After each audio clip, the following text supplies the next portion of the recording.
In a world of knights and castles where honor's in the air, the heroes gather round in the tavern they share. With a fiddle and hurdy-gurdy, the melody takes flight. These tales of valor we sing through the night. At the crossroads where dragons dwell, a quest awaits the brave. Through dungeons deep and caverns dark, our spirits we will sail. Um, With swords and shields we we are going to be exploring a little more with the Northlanders and their territory in coming years, which will be newer territory for me. So I'm quite looking forward to that. Um, yeah, other than that, I think we've been pretty good at diversifying our lens, as it were, to capture different parts here and there. Hmm. I'm going to ask Eric the very same thing. Where do you want to see more of, and what's your favorite bit to look at out the window? I want to see more of Care Corwell, the The historic. the castle or the settlement? Yes, both of them.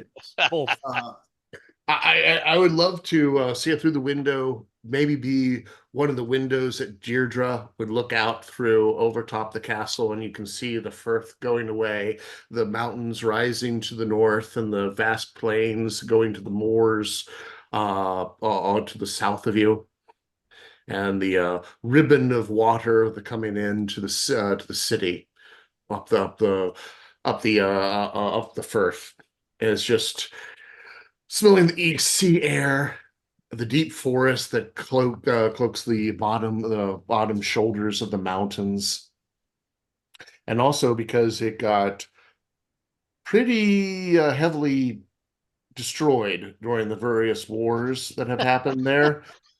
You can do so much with it. You can completely rebuild it in whatever manner we need. Same thing would go with a home GM. Hmm. Because now it's going to be resettled. One question is going to be: Will House Kendrick, go back to its ancestral seat, which is midway between the Folk and the Fae of Serafal, or are they going to stay at the administrative center and commercial heart of the Moonshaes, which is Caladir? Hmm. Interesting question. A lot of political implications to it. Hmm. Hmm. Also, Corwell is a lot more open to Northlander raids. It faces the Northlander Isles. Hmm. Very interesting. Hmm. All sorts of potential. Yes. And do you see yourself plundering this potential for the next 10, 12 years, indefinitely foreseeable future? If they'll let me. If they'll Excellent. let you. Why wouldn't Okay, you? so Well, I mean, I'm on the staff as a sage for as the lore master for Savannah because I Mhm. just did not have time to do the adventure management anymore. It took a lot of work. Fortunately, they've cut back on the number of adventures we're putting out per year. Before it was, good God, how many adventures was it? 5 trilogies a year, so sometimes up to 15 adventures a year, Ooh, wow. which was exhausting after a while. And And different storylines as well. So, hmm. it was, and I'm really happy we've cut back to Promise of Blossoms is a mere eight episodes, eight adventures, and that will be more than enough to cover the story. mhm. And it's going to be a different season as well because we have three special events included in that. So we're starting with interactive, a role play interactive, which at home DMs will be able to treat as kind of like a session zero, introducing people to the story. Mhm. They'll get to um, play games. Takes place at a fairy fair announcing the engagement. So lots of fun and whimsy. And then we have one major epic, and then we have a competitive event, which it kind of breaks the mold from things we've done previous seasons. Mhm.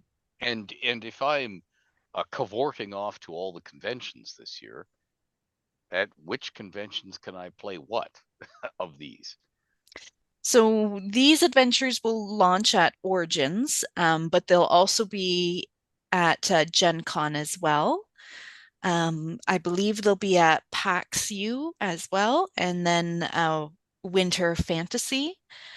Um, Dave, I don't know, seems to be picking up conventions all over the place, though. Mhm. So Yeah. watching Baldwin Games announcements is probably the best way to Got figure it. out what's playing where. But those ones are set in stone. Yeah. Well, I'll be at most of those, if not all of them, but I may be Eric, are we in able to share costume. that comic? I'm sorry, Ed. Yeah, go ahead. Can we share that comic? I believe that was our decision, right, Savannah? Yep. Okay, Your I just wanted to- viewers will get the sneak peek. That's what I'm going to do. We have not Thank shared you. this with anyone else except for the writers group.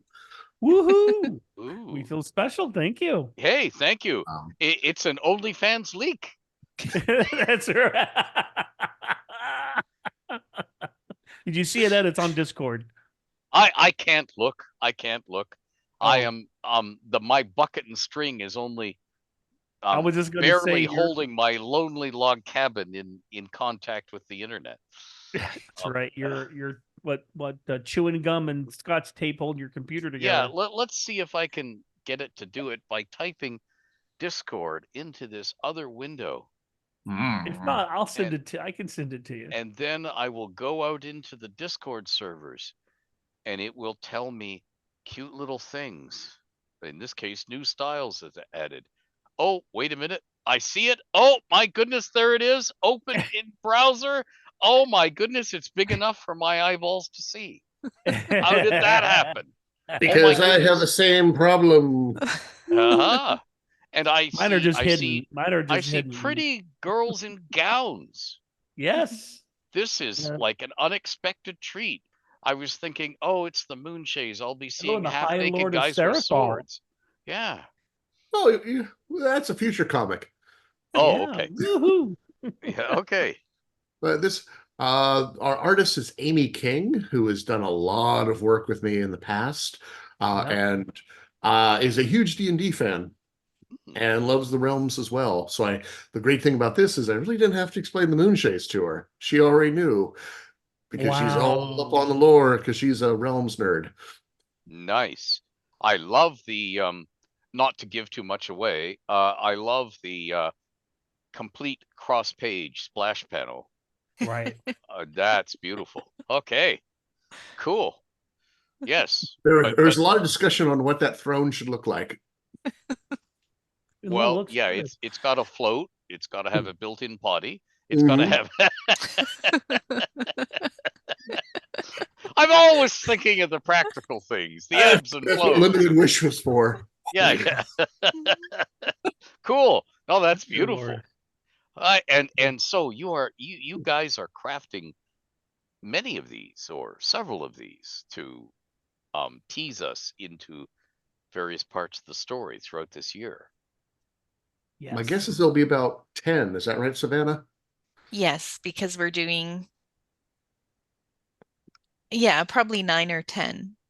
Yeah, because probably 2 for the interactive, 1 for each episode, and probably 1 or 2 for the big finale. The big finale. It's going to be Okay. the final.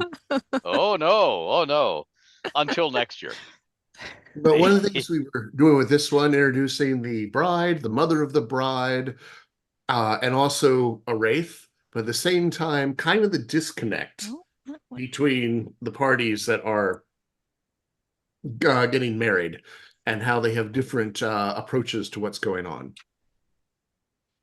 Uh-oh. Ah. And we have Amy is working on the thumbs for number 2. This one's titled So Romantic. That one is titled Invitation to Disaster. Yes, yes. Having And attended many weddings, both in the realms and real ones. Yeah. our Having hope is performed, that this would officiated. get people excited about what we're doing. It's an easy way to bring people up to speed. You can read the comic in 10 seconds. Yeah. And it would which is why we went with a bright, vivid style, and with Amy's very approachable drawings with very expressive faces. And also she understands the realms very well and Well, was that's able to. important too. Yeah. Thank Not goodness. not like the covers of a lot of books I could mention now. Yeah, don't. Meaning, like, we don't have all night. So yeah, we did research for all those outfits. You commented on them. Was like, okay, Mhm. what would the Queen's outfit look like? And so we Mhm. started looking at what 12th century British gowns would be.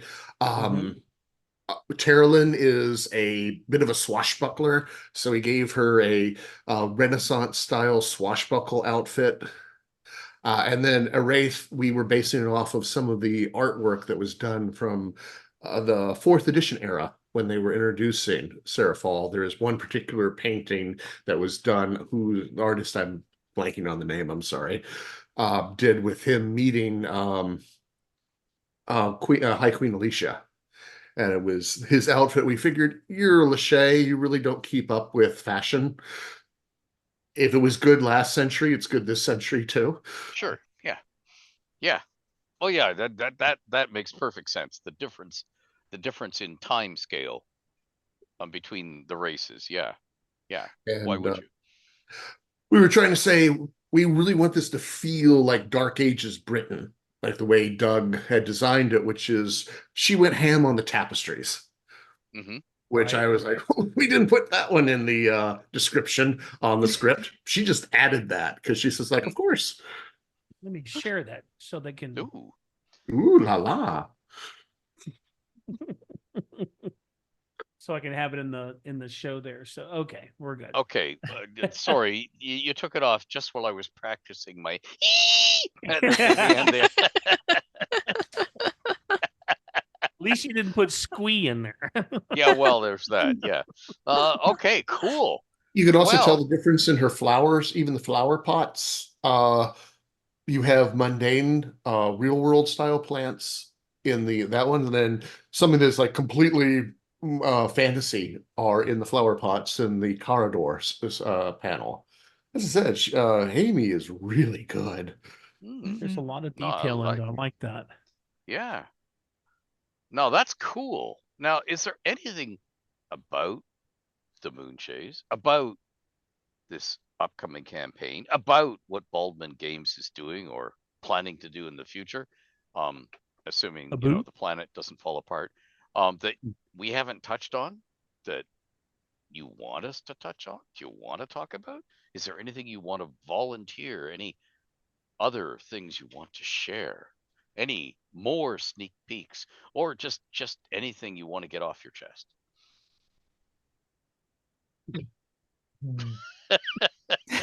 Uh, there are a whole lot of NPCs that appeared in Rising Shadows that I would love to have appear again, but we have to choose the right time. Yeah. And so even if they don't appear in the current storyline, because we didn't want to have them show up and it be like, oh yeah, and there's this NPC.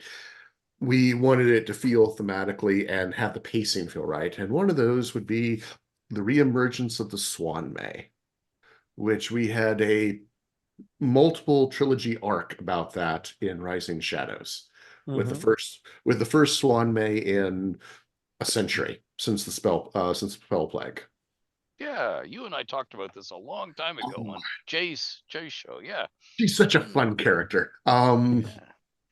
I don't think we will, unless something changes, we probably will not be able to fit her into Promise of Blossoms because it just didn't feel right. Yeah. We tried, but But I think we she'll be tried with back. a few NPCs and we thought, no, this isn't their time. They don't shine enough in this setting. So they'll be in future seasons. But that hands you the other Marvel Comics problem from the golden age of Marvel. You know, if you were introducing a new book, a new character, the new character had to end up fighting Spider-Man, you know, to pull the sails up and the Spider-Man companies. And what that meant is you had to get the Avengers and the Fantastic Four and at some points the Defenders and others off stage. Because after all, why was your new person going up against Spider-Man when there were all these heavy hitters living in the same city or nearby? So you had to take them off stage and give them something to do. So these NPCs you're not using in this year's campaign, this year's story, what are they all off doing? Are they all off on a retreat together? Are they? Well, with a Swan May, she's learning how to Swan May, and because she just transformed in Rising Shadows, and now she has a ghost tutor of the last Swan May, whom we decided was the oh heavens, we based it off of the Ranger from the cover of the Dragon magazine, who is squatting down at the bottom of the tree and has a little animal companion with her. Oh yeah, okay, yeah, okay. We just said, oh yeah, that's obviously the final last Swan May that you had to go rescue during those adventures, and you meet her ghost. And so our current Swan May is learning from the getting ghost tutors to tell her how to do this, and it's taking a while because there's a lot to pass on and a lot to practice. So it's kind of like Luke goes to Dagobah. The other one was, what was the other one we weren't able to fit in? It was the Swan May, and there was one other. Oh, there's another potential for another character from Rising Shadows to show up, but not guaranteed. Which will kind of help with the decisions made by the party at the end of Rising Shadows determine the future of this NPC. And their party are going to get to see what the result of that is yes. in the Rising and Promise of Blossoms. Okay, yeah, we won't pry. I see you being mysterious all over the place, so we won't. And people are like, oh, and I think people are going to say like, oh, ooh. At least that's our hope. Well, how they respond. I think so. Well, with a lot of O's. Yes.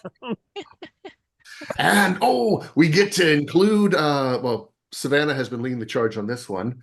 She wanted to work in some more of the more unique races into the Moonshaes, some of the ones that were being brought into the through the various adventure books, like the Everything books.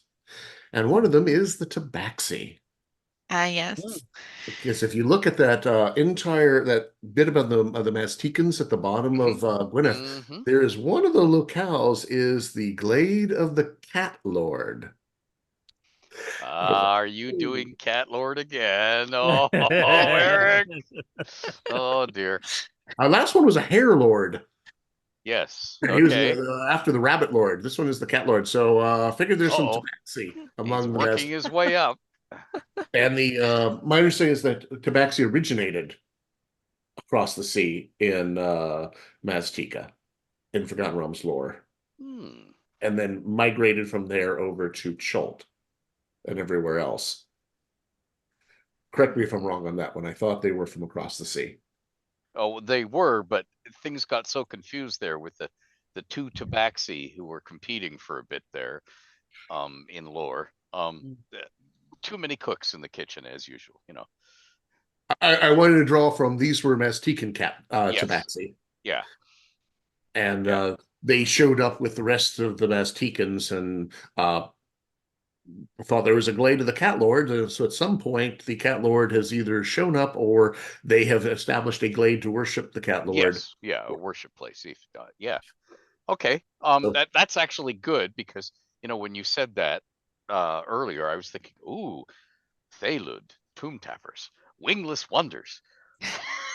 And I was thinking, no, they wouldn't go wingless wonders. So, okay, tabaxi actually makes sense and fits. Okay. Right. And Savannah has a crazy idea for shifters. Do you want to tell us all about shifters, Savannah? Oh, yes. So in one of our adventures, we're playing around with the idea of in Rising Shadows, there was an episode where you were swallowed by the Leviathan, and the adventure took place within the Leviathan. But there were lycanthropes in the Leviathan because their island had also been swallowed. And when you escape, um, everything is purged from the Leviathan and the lycanthropes are sent back into the wild. And we're playing with the idea of now that there's this group that are starting to come around to the Earth Mother's ways and forsake Malar a bit. So we're doing some political, they're trying to establish themselves, but why would the folk trust a group of lycanthropes that's always raided their villages? And so we're pushing a little bit of progress there, which the players will have an active role in. Ooh, what's this picture here? I am sending over all the pictures of our werewolves from Moon 15-2, which were all the werewolves that were swallowed by the Leviathan that the party has to deal with. So these look like werewolves you'd see in your typical Transylvanian forest. Mm-hmm. They've been raiding just like as if they were a bunch of Northlanders. Especially one of the fancy one at the end that's holding up the necklace. Yeah, I was looking at that one. Yeah, he's more of a fashion style there. It's like I'm a werewolf. Yeah. I think I went to high school with him. One of the more popular one was the cranky grandpa werewolf. Grandpa. Cranky Who's the other one grandpa who was like werewolf. scouring at the group. So these proved quite popular. And people enjoyed having to deal with the werewolves because that entire adventure was about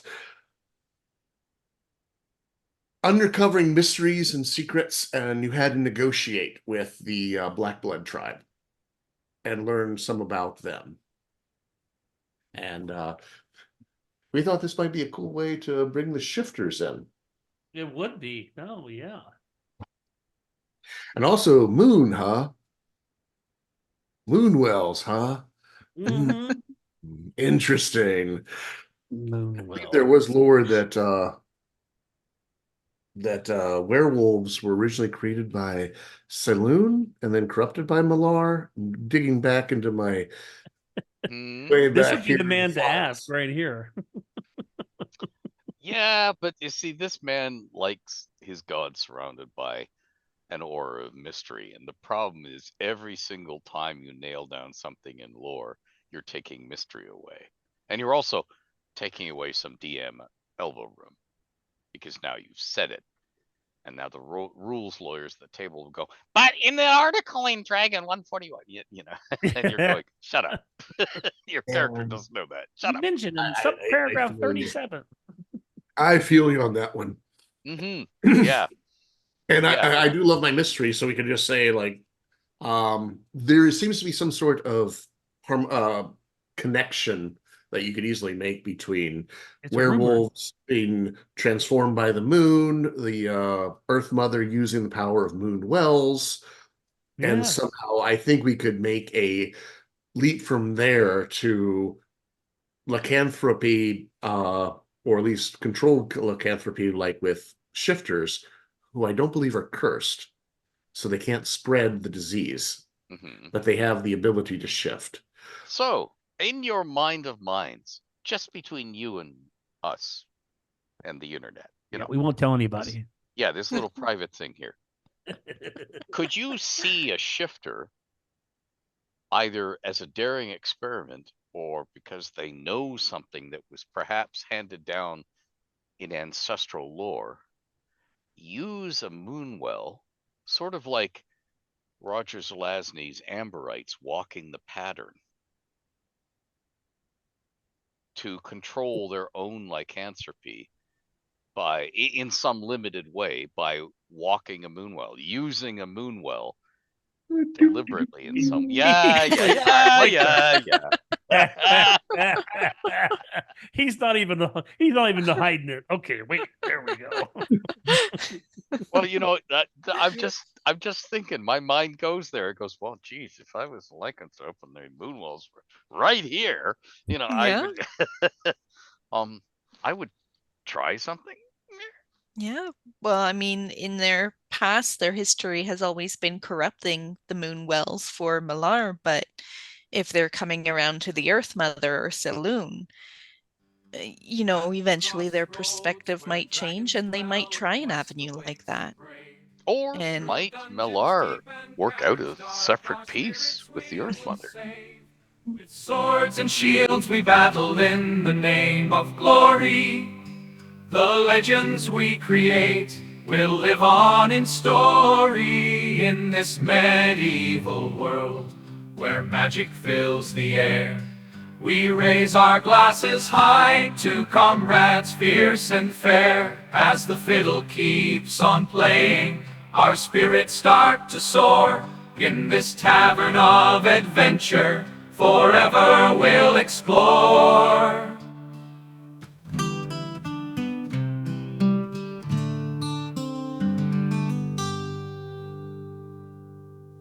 La la la la la la la la.